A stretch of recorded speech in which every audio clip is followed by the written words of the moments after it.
हर चीज के पीछे नियम काम करता है, प्रकृति। आदमी पैदा होता है नियम से, मरता है नियम से, है नियम।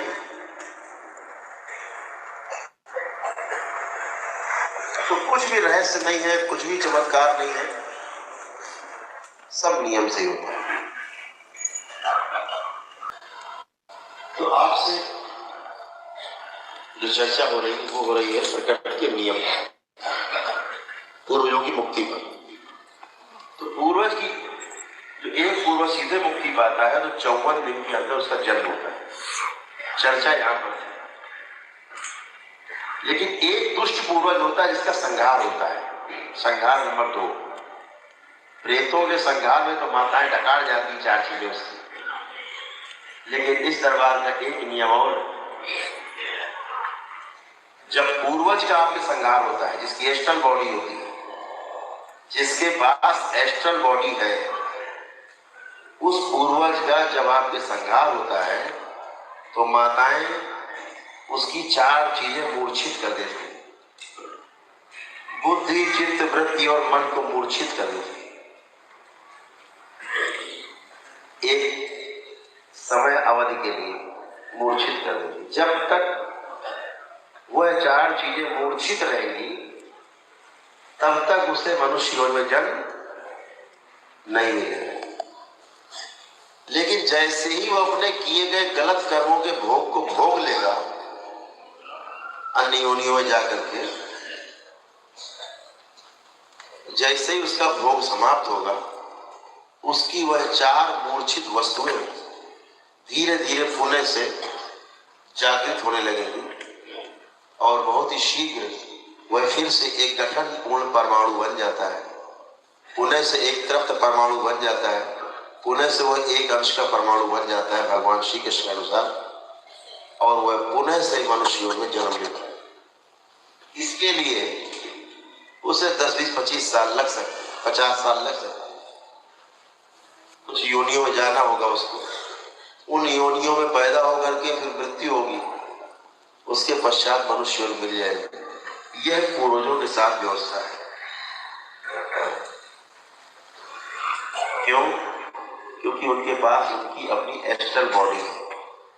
एक चीज के लिए केवल उनको उनकी 4 चीजें नहीं खाई जाती हमेशा के लिए, केवल इसलिए एक ही पुरस्कार है उनका, एक ही अच्छा काम है कि उन्होंने अपने वंशजों को नहीं छोड़ा है, किसी दूसरे के डीएनए में नहीं घुसे हैं। ये उनका एक केवल अच्छा काम रहा है जिससे उन्हें दोबारा मनुष्य की योनि मिल जाती है। लेकिन जो पूर्वज अपने वंशजों को छोड़ के दूसरों के शरीरों में डीएनए में चले जाते हैं, वहां जाकर प्रेत बन जाते हैं, और जब उनका संहार हो जाता है उन्हें कभी दोबारा मनुष्य में जन्म नहीं मिलता। क्योंकि जैसे ही वो दूसरे के डीएनए में घुसे उनकी एस्ट्रल बॉडी से इथरिक बॉडी बन जाती है, कुछ फिजिकल एटम भी जुड़ जाते हैं 25%। अब उसका संहार होगा, अब वो कभी जन्म मनुष्य में नहीं। ऐसे दरबार की कितनी करुणा भरी व्यवस्था है। आपको लगता होगा कभी कभी हमारे कुछ पूर्वजों का संहार हो गया, ये तो कीड़े मकोड़े बनेंगे, हाँ बनेंगे, उस समय के लिए बन नहीं सकते, लेकिन मनुष्यों ने जरूर भी नहीं। ऐसी व्यवस्था है दरबार की। अद्भुत है, प्रकृति अद्भुत लीला है। तो हम सभी लोग अपने अपने पूर्वजों की मुक्ति के लिए भगवान भोलेनाथ और मां कामाख्या से प्रार्थना करें, पूजनी बाबा और मां से प्रार्थना करें कि हमारे पूर्वजों को मुक्ति मिले और वे लौटकर हमारे ही घरों में, हमारे ही परिवारों में, खानदान में, मित्रों में जन्म लें और अपना छोड़ा हुआ जो प्रारब्ध है जिससे हम भाग्य के नाम से जानते हैं उसका अपना हिस्सा ग्रहण करें।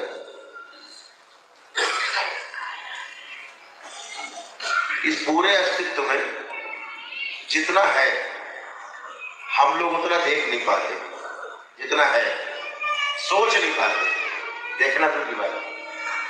पूरे अस्तित्व में जितना जो कुछ है हम उसे सोच भी नहीं पाते कि ये भी है, ये भी है, ये भी है।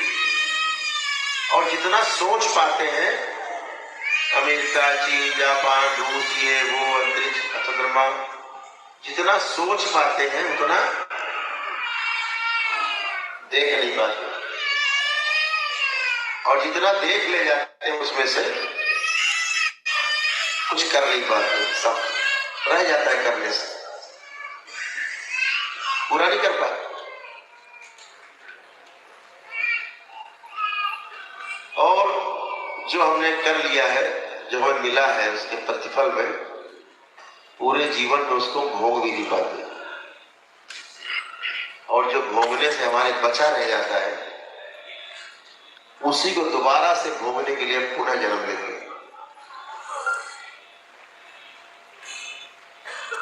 जिस धरती पर आप बैठे हैं, अब आपसे कह सकते हैं, आप इस चीज को समझ सकते हैं थोड़ा बहुत, आम जनता में नहीं कह सकते, वो बात हमारी भी समझे। आप थोड़ी थोड़ी बात हमारी समझ सकते हैं।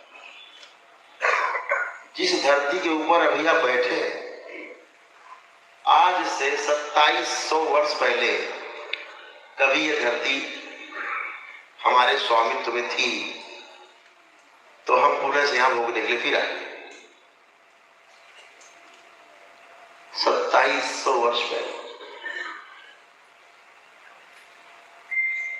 आदमी आता ही वही है, लौट के घूम के उसको भोगने के लिए वहां पहुंचना होता है।